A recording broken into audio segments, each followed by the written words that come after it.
Well, it was the moment of truth, the moment the big question was asked: would Bradford City hold their nerve to reach the big time for the first time in 77 years? The answer, not without a few nervous moments, was yes. These were the scenes today at Molineux where Bradford City's 3-2 victory at Wolves means they're promoted to the Premiership in style. The highlights coming up. But elsewhere, I'm afraid a pall of gloom hangs over the region. Lincoln City down to Division 3. York City down to Division 3. And Scarborough out of the Football League. Well, add to that Halifax and Mansfield missing out on the 3rd Division playoffs, and yesterday just wasn't a good day. So it was up to Bradford City to cheer us all up. A reminder that if they won, they'd be up. And even if they lost, they'd still go up if Sheffield United did them a favour by denying Ipswich victory at Portman Road. And so to a full house at Molineux, a fantastic atmosphere. Savouring it, John Helm. Bradford's chairman, Geoffrey Richmond, says this is the most important match in Bradford City's entire history, and close on 3,000 fans have made the journey south to Molineux to see if history really is in the making. And these are the players who can write their names into that Bradford City history today. Paul Jewell can find no place in his starting 11 for either of his two most recent recruits. Lee Sharp and Dean Windus are both relegated to substitute duty, and he's reverted to the striking partnership of Robbie Blake and Lee Mills, which has contributed 40 goals to City's promotion cause. Wolves, who've lost only once here all season, include two men expected to leave on free transfers in the summer, Michael Gilch and Paul Simpson. They also have, though, the precocious talent of Ireland's Robbie Keane and Norwegian striker Harvard Flo to call on.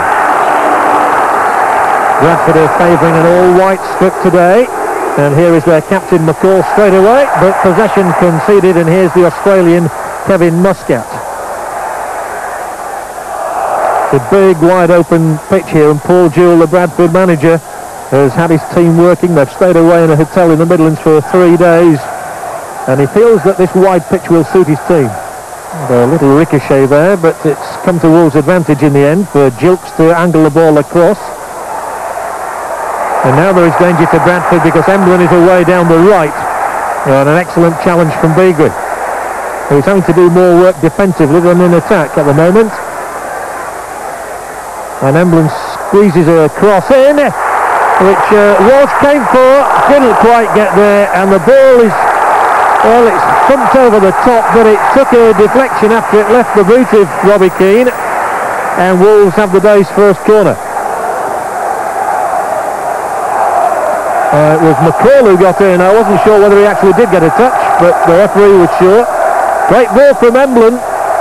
Walsh had come and couldn't hold on, and as McCall lunged, Keane whacked it over.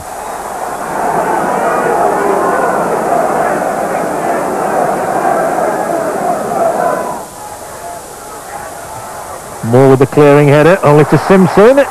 Danger to Bradford this time. Emblin up there, Walsh is up there, bar, go! Harvard Flo. Wolves 1, Bradford 0.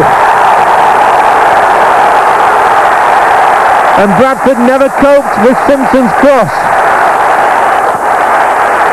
And the Norwegian international Harvard Flo scores a crucial goal.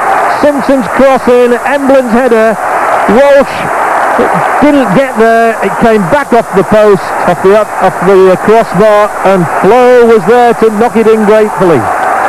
What a blow to Bradford. This is Robbie Blake. Beagrie, first time ball in, Mills. Beagrie will look to pick it up, and he'll go on here. There's two up here, Bradford, it's Beagrie. He's got to make this count, it's Beagrie, it's 1-1.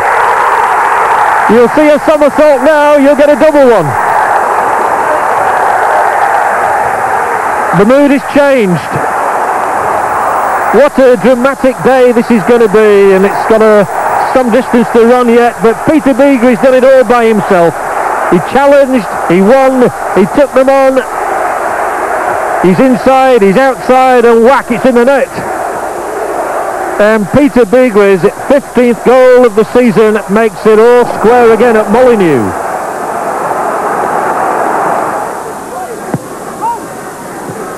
There it's Blake. And now he can move forward. Wally's got ahead of him. Mills is across the angle. It's Lee Mills. It's 2-1 Bradford City. And it's the old strike force of Blake and Mills. And Lee Mills comes back to Wolverhampton Wanderers to haunt them. It's the one goal, if you'd have asked him at the start of the season, that he wanted to score. What a ball though from Blake. Good finish from Mills. Wolves 1, Bradford 2. And the claret and amber around the ground is the colour of the moment.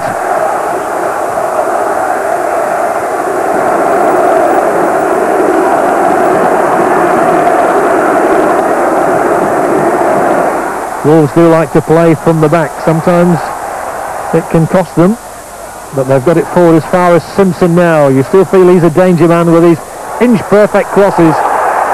And that time it was Steve Sedgley who flung himself into a header, an unavailing one. Again, Dreyer across the cover, but Steve Sedgley's got 3 goals from midfield this season, and he just gets in here in front of his marker. It didn't count.